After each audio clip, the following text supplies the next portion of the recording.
태어날 때부터 두 팔이 없고 다리도 한쪽이 굉장히 짧았던 그런 아이가 태어났습니다. 세상에 눈으로 봤을 때는 이 아이는 굉장히 연약하고 볼품없는 그런 아이였습니다. 그래서 아무것도 할 수 없는 그런 절망의 상태로 아이가 태어났고 절망의 상징처럼 보였습니다.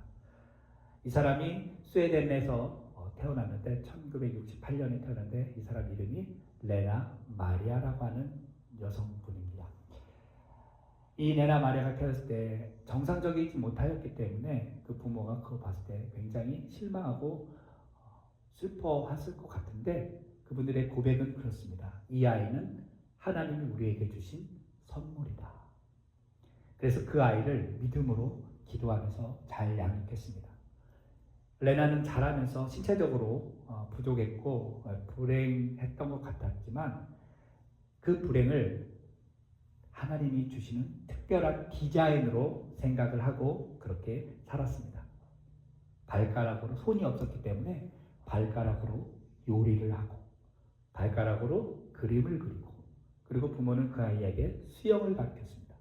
팔이 없는데 수영을 할 수 있을까라고 했지만 물에 뜨면서 한 발로 수영을 했습니다. 그리고 한 발로 운전을 합니다. 그리고 이 수영을 배워서 세계적인 수영 선수권, 장애인 선수권 대회에 나가서 금메달도 땄습니다. 그리고 이 아이에게 특별한 재능이 하나 있었는데 그게 뭐였냐면 아름다운 목소리가 있었다고 그래요. 그래서 노래로 하나님 사람들을 즐겁게 하는데 특별히 복음성가 가수가 되어서 사람들에게 감동을 주며 하나님을 찬양하는 그런 사람으로 되었습니다. 이 레나 마리아가 한국에도 와서서 그렇게 공연도 하고 그랬습니다. 여러분 유튜브에 찾아보시면 이분의 공연이 있습니다. 그래서 그녀는 자기의 없는 팔, 짧은 다리를 보는 것이 아니라 자기 영혼 안에 있는 그 하나님의 그 충만한 기쁨을 가지고 그렇게 살았습니다. 그러면서 그녀는 말하기를 나는 모든 것을 할 수 있습니다. 왜냐하면 나의 연약함을 하나님께서 사용하시고 하나님이 함께 하셨기 때문입니다. 이런 고백을 했다고 그래요. 여러분 어떻습니까? 이 레나 마리아를 사진으로 지금 보시고 계실 텐데 태어날 때부터 팔이 없어요. 다리는 한쪽은 짧아요. 세상 사람들은 쟤 어떻게 사냐? 아이고 저 부모는 어떻게 했구나 했지만 전혀 그거에 상관없이 믿음으로 양육했더니 하나님이 그 약함을 써서 지금도 전 세계에 다니면서 간증하면서 그 아름다운 목소리로 하나님을 찬양하는 그래서 그 찬양을 듣고 그 간증을 듣고 많은 사람들이 주께로 돌아온 일들이 있었다라고 이야기를 합니다. 우리는 흔히 똑똑하고 재능이 많고 잘났으면 하나님 더 쓰실 거야 라고 생각을 합니다. 그래서 하나님은 완벽하게 우리를 사용할 거라고 이야기를 합니다. 그러나 하나님은 때로는 우리의 강함과 우리의 똑똑함과 잘남과 완벽한 것을 사용한 것이 아니라 연약함을 사용하십니다.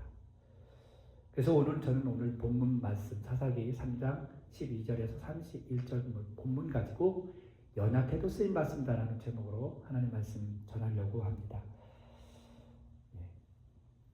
바울이 그런 말을 했습니다. 우리가 약할 때 비로소 그리스도의 능력이 우리 안에 머물러서 우리는 주의 일을 할 수 있다. 그래서 우리의 연약함을 하나님께 내어드리면 하나님이 그 연약함을 통해서 큰 일을 하시고 축복의 통로가 된다라고 하는 것을 오늘 말씀하고 있는데요. 오늘 본문을 통해서 그것도 한번 몇 가지 찾아보겠습니다. 자, 오늘 우리가 사사 에훗과 삼갈 이야기를 읽었습니다. 그런데 이 사사 에훗의 이야기는 지난주에 살펴본 온니엘의 이야기와 그 패턴이 비슷해요. 무슨 얘기냐? 12절 말씀 보시면 또 이렇게 시작하고 있죠. 이스라엘 자손이 또 여호와의 목전에 악을 행하니라. 여기 보니까 또라는 말이 있습니다. 이스라엘 자손이 또 여호와의 목전에서 악을 행하였다. 누가 가르쳐 주지도 않았는데 이스라엘은 하나님 앞에서 자연스럽게 죄를 짓습니다. 그러니까 반복해서 죄를 짓고 있는 거죠. 이것을 깊이 생각해 보면 이 죄라고 하는 그 습성은요, 그냥 사라지지 않습니다. 그 죄는 쉽게 사라지지 않고요. 그 죄는요, 사람으로 하여금 계속적으로 반복적으로 죄를 짓게 하는 능력이 있다라는 거죠. 똑같은 예가 될 수 있는지 모르겠지만 우리가 부모님들이 자녀를 키우면서 가끔 이런 말을 해요. 아유, 쟤는 누구 닮아서 저래? 이런 말을 합니다. 한 번쯤은 아마 자녀 길러보시면서 했을 것 같아요. 저도 물론 했습니다. 그런데 그 말을 할 때에는요, 자녀들이 좋은 모습 보일 때, 잘한 모습 보일 때 이렇기보다는 대부분은 많은 경우에 아이가 뭔가 실수를 하거나 부모를 실망시키거나 할 때에 쟤는 누구 닮아서 저래? 라고 이야기를 합니다. 누구 닮았을까요? 자녀들이 누구를 닮았겠어요? 특별한 경우는 아니죠. 안 빼고는 대부분 부모를 닮았어요. 부모 둘 다 닮았거나 아니면 한쪽을 분명히 닮았을 거예요. 외모적인 거 말고도. 그랬을 때 참 부모들은 그래요. 좋은 거는 쟤는 누구 닮았어? 나 닮았지, 좋은 거는. 그런데 잘못하면 누구 닮았어요? 당신 닮아서 그래. 이렇게 해서 핑계합니다. 자, 그런데 그 아이가 가르쳐주지도 않았는데 부모님들의 어떤 나쁜 습관이라든가 행동, 나쁜 언어들을 보고 듣고 자라서 자연스럽게 합니다. 배우지도 않았는데 보다 보니까 듣다 보니까 그냥 따라하는 거예요. 그런데 부모님들의 좋은 습관들 있잖아요. 예를 들어서 공부를 하거나 규칙적인 거나 독서를 하거나 운동을 하거나 어떤 좋은 습관들은 죽으라고 가르쳐줘도 애들이 잘 안 따라해요. 근데 나쁜 거는 아주 잘 따라합니다. 이게 왜 그러느냐? 제가 봤을 때는 태어날 때부터 아이 마음속에 악한 기운이, 그 원죄적인 그런 본능들이 있어서 그러지 않을까라는 생각을 해봐요. 그러니까 사람은 어릴 때부터 물론 그래서 가르쳐야 되고 잘 이끌어가야 돼요. 근데 죄의 습성이 우리에게 유전되어 있기 때문에 가르쳐주지 않아도 아이들은 거짓말로 잘합니다. 아이에게 거짓말 가르쳐주면서 너 거짓말은 이렇게 하는 거야 라고 하는 부모 없습니다. 그런데 어느 날 애가 말하기 시작하면서 가르쳐주지도 않는데 거짓말을 엄청 잘합니다. 안 그렇습니까? 우리 애들은 거짓말 배운 적 없고 거짓말 안 해요 하는 부모는 없어요. 안 가르쳐준데도 거짓말 아이들을 잘합니다. 그러니까 나쁜 거는 가르쳐주지 않아도 그 속에서 자연스럽게 나오게 되어 있어요. 그러니까 이스라엘 백성들이 그런 거예요. 지금 다시 또 악을 정했다는 거 뭐냐면 쟤는 이렇게 짓는 거야 라고 가르쳐준 것이 아니라 그들이 살아가면서 또 조상들이 지었던 그 죄악을 하나님 앞에서 그냥 자연스럽게 반복적으로 따라가는 거예요. 하나님을 잘 섬기는 모습을 잘 배워도 부족한 판국에 죄를 짓는 모습을 자연스럽게 그 안 좋은 모습을 따라 해왔다는 거예요. 그래서 오늘 성경에 다시 또 여전히 하나님 앞에서 죄를 지었다라는 거예요. 그런 죄를 짓는 모습을 보고 하나님이 가만히 계시겠어요? 오늘 성경에 보니까 징계하십니다. 이것을 우리에게 가르쳐 주신 거예요. 죄에 대해서는 반드시 징계가 따른다, 대가가 있다라는 것을 오늘 본문에서 말씀해 주는데요. 어제 제가 토요일 날 이른 아침 기도회 때도 말씀드렸어요. 시편 99편 8절에도 그렇게 있잖아요. 행한 대로 갚으신다. 그리고 정말 더 중요한 말씀이 있어요. 갈라디아서 6장 7절 말씀에 유명한 말씀이 있습니다. 뭐라고 되어 있어요? 스스로 속이지 말라. 하나님은 업신여김을 받지 아니하나니 사람이 무엇으로 심든지 그대로 거두리라 말씀하고 있어요. 선을 심으면 선에 대해서 열매를 먹지만 죄를 대면 그 죄에 대한 대가 열매를 먹게 됩니다. 그래서 죄에 대한 징계가 사실은 나쁜 짓을 해서 걸리지 않아서 드러나지 않아서 그냥 당장에 나타나지 않아도요 분명히 드러나게 되죠. 그래서 우리는 죄 짓고 나서 안 걸렸으니까 다행이다 이런 안도의 한숨, 안도의 그런 것을 마음에 갖는 것이 아니라 죄를 짓게 되면 우리의 영혼은요 우리의 양심에서 반드시 불안하고 고통스럽고 힘듭니다. 양심이 계속 소리치기 때문에. 그래서 죄 지어서 1차적으로 내 삶이 조금 힘들고 고통스럽습니다. 그것이 징계로 나타나고요. 반드시 그에 대한 대가가 우리 삶 가운데서 있습니다. 그래서 누가 그래요. 10계명 중에 10계명 있고 그 11계명이 하나 더 있는데 뭐냐면 죄 짓고 들키지 마라. 안 들키면 된다고 생각을 한다는 거예요, 여러분. 사람 눈에는 안 들킬 수 있죠. 속일 수 있죠. 그러나 하나님은 뭐예요? 불꽃같이 보고 계셔서 우리의 죄악을 다 보고 계시고 반드시 그에 대한 대가를 치르신다라는 겁니다. 그래서 하나님이 오늘 풍경에 보니까 그 죄악을 짓는 이스라엘 백성들을 모압의 압제를 통해서 징계하세요. 그렇죠? 그래서 하나님이 그 징계를 하시는데 그래도 부르짖으니까 하나님이 누구를 세우셨어요? 오늘 성경에 에웃이라고 하는 구원자를 세워줍니다. 오늘 성경의 본문에 보면은 에웃을 어떻게 표현하고 있냐면 15절에 베냐민 사람 게라의 아들 왼손잡이 에웃 이렇게 설명하고 있습니다.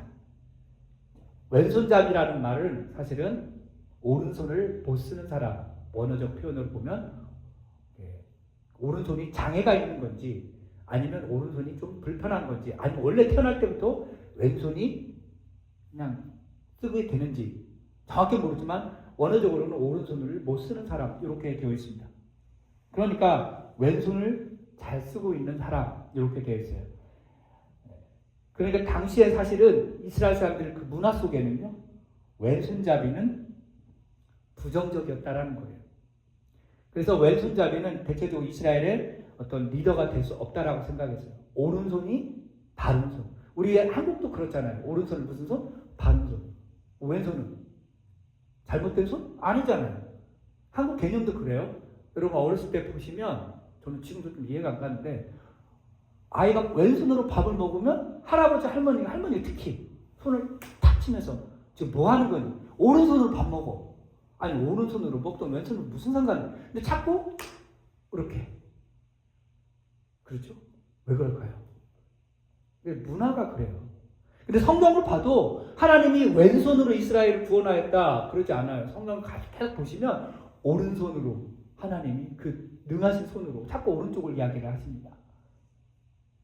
창세기에도 보면 그런 얘기가 있죠. 요셉이 두 아들을 데리고 갔어요. 야곱에게 축복받으려고. 그랬더니 데리고 오니까 야곱이 손을 이렇게 엇갈립니다. 오른손을 둘째 아들에게 대고 그러니까 요셉이 아버지 이쪽에 있는 아이가 큰 아들입니다. 오른손을 그 아이에게 대시자 얹어주세요. 그런데 나도 안다. 그러고 그냥 해요. 그게 무슨 얘기예요? 오른쪽에 뭔가 있다라고 생각을 했던 거예요. 그런데 오늘 성경 보면 에웃은 왼손잡이다 라고 정확히 나와요. 근데 하나님이 그 왼손잡이 에웃을 일꾼으로 지금 구원자로 세워주는 것이 굉장히 중요한 사실이에요. 사회적으로 약자였고 인정받지 못하고 부정적인 사람을 하나님이 세우셔서 사용했다는 거예요. 그래서 어떤 사람은 이렇게 말합니다. 에웃이 왼손잡이였지만 하나님은 에웃의 오른손이 되어주셨다. 이렇게 이야기해요. 말씀 보면서 참 멋있는 말이다. 에웃이 왼손잡이였는데 오른손잡이가 될 수 있도록 하나님이 그 오른손잡이가 되어서 쓰셨다. 그래서 저는 바라기는 우리가 연약하지만 우리가 왼손잡이 같을지라도 하나님이 우리와 함께 하셔서 우리의 오른손이 되어주면 좋겠다라는 생각을 해봤어요. 그래서 하나님은 우리의 부족함을 통해서 이렇게 큰 역사를 베푸신다는 것이 오늘 메시지입니다. 그래서 에웃을 통해서 볼 수 있는 이야기는 뭐냐면 우리가 각자 가지고 있는 장점이 분명히 있습니다. 그렇죠? 잘하는 게 있어요, 뭔가. 그런데 때로는 약점도 있습니다. 근데 하나님은요, 우리의 강점도 사용하시지만 반드시 약점도 사용하셔서 그 약점이 오히려 강점이 될 수 있다라고 하는 그런 메시지예요. 그래서 예를 하나 들어본다면 부자들에게 있어서 재산은 어쩌면 그들에게 굉장히 강점이에요. 힘입니다. 그런데 그것을 선용하면, 좋은 곳에 쓰면 그것이 그 재물이 그들에게 강점으로 나타나요. 그런데 부자들이 그 재물을 악한 데에 쓰면 그것은 강점이 아니라 하나님 보시기에 약점이 된다는 거죠. 그래서 재물을 우리에게 주셨을 때에는 그것을 강점으로 사용하려면 선용하게 하나님 나라와 의를 위해서 써야 되고 이웃을 위해서 써야 되는 거예요. 나만 잘 먹고 잘 살고 나만 그 물질들을 그렇게 사용하면 그것이 강점이 아니고 약점이다라는 거예요. 그리고 하나님이 또 약점을 가지고 애우처럼 또 쓰시는 사람이 바로 신약성경에 보면 우리가 알 수 있는 대로 바울입니다. 바울은 보통 학자들 이야기하기에 눈에 질병이 있었다고 그래요. 그런데도 바울은 그렇게 고백하죠. 나의 약함을 하나님이 쓰셨다. 그 바울은 자기의 그 약함을 회복하기 위해서 기도했어요. 하나님, 그것을 좀 고쳐주십시오. 그런데 하나님이 내 은혜가 내게 족하다. 그래서 하나님이 고쳐주지 않고 바울을 그 약함 가지고 그대로 쓰셨다는 것을 우리가 신약성경에서 볼 수가 있어요. 지금 여러분이 생각했을 때 나의 약점은 뭐지? 라고 한번 생각해 보십시오. 그 약점을 부끄럽게 생각하지 마시고 그 약점을 있는 그대로 하나님 앞에 가지고 간다면 하나님께서 그것을 통해서 귀하게 쓰실 수 있다는 거죠. 그래서 에웃의 그 왼손잡이 약점을 가진 사람을 하나님이 쓰셔서 모압 왕 에글론을 칼로 죽이는 일을 오늘 본문에서 보여주죠. 그리고 돌아가서 이스라엘 사람들을 다 모아가지고 모압 사람들을 이겨서 10,000명을 죽였다고 해요. 그리고 어떻게 됐어요? 승리해서 80년을 누렸습니다. 평안을. 모압 그 에글론 밑에서 몇 년을 18회를 고생하다가 그것을 무찌르고 80년을 평온하게 누렸습니다. 이야기가 온니엘 이야기랑 비슷하잖아요. 네.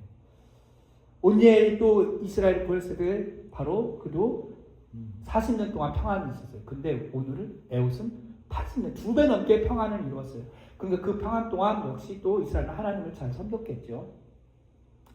그래서는 하나님이 우리의 연약함을 저는 좀 사용해 주셨으면 좋겠다라는 생각을 해보고 우리 각자가 그리고 연약하지만 우리 교회도 하나님께 좀 쓰임 받았으면 좋겠다라는 좀 생각을 해봤습니다. 또 그렇게 기도를 하게 되었고요. 그래서 우리 하나님이 우리 각자의 삶에서 연약함을 좀 귀하게 쓰셔서 그것이 축복의 통로가 되었으면 하는 그런 바람이 있게 되었습니다. 자, 오늘 성경에서 이제 에웃 이야기 다음에 31절에 짧게 아주 짧게 나오죠. 다시 한번 31절 한번 보겠습니다. 에웃 후에는 아낫의 아들 삼갈이 있어 소모는 막대기로 블레셋 사람 600명을 죽였고 그도 이스라엘을 구원하였더라. 에웃 땅으로 삼갈이라는 사람이 등장합니다. 근데 이 삼갈이 여기서 느끼는 것은 다른 사람들보다 여기 앞에 온니엘이나 에웃처럼 스토리가 깊지 않아요. 딱 한 절 나와요. 왜 이렇게 짧게 유독 이렇게 짧게 기록되었을까 하는 의문과 아쉬운 점이 좀 들었습니다. 그래서 이 한 절 통해서 좀 은혜를 받을 수 있을까 하는 생각을 해봅니다. 근데 이 삼갈이 앞에 나온 것처럼 어느 지파 사람인지 나오지 않죠. 근데 아버지의 이름은 나오네요. 그죠? 아버지가 아낫이라고 그럽니다. 그래서 학자들은 과연 이 사사로 생각되어지는 이 삼갈이 도대체 어느 지파 사람인가 연구를 했는데 알 수가 없고 이 삼갈이라는 이름 자체를 조사해 보니 이스라엘 사람들이 히브리 사람들이 쓰는 그런 이름이 아니라는 거예요. 즉 삼갈은 이방 사람들이 쓰는 이름. 어쩌면 가나안의 이방 민족들 중에서 사람이라는 거죠. 그러니까 요즘은 그렇지 모르겠는데 한국 사람들 중에 보통 한국 이름 쓰잖아요. 저희 아이 이름이 큰아이 이름이 이드림입니다. 여러분 이드림이라는 이름을 들으면 어때요? 드림. 한국 사람이 생각했을 때는 그냥 뭐 하나님 앞에 드림인가? 목사님 아들이니까 이렇게 생각할 수 있지만 미국 사람한테 이야기했을 때 드림 하면 어떻게 생각해요? 드렸다라는 표현이 아니라 무슨 표현? 꿈. 네. 사실 저는 그걸 계산하고 이름을 그렇게 지었거든요.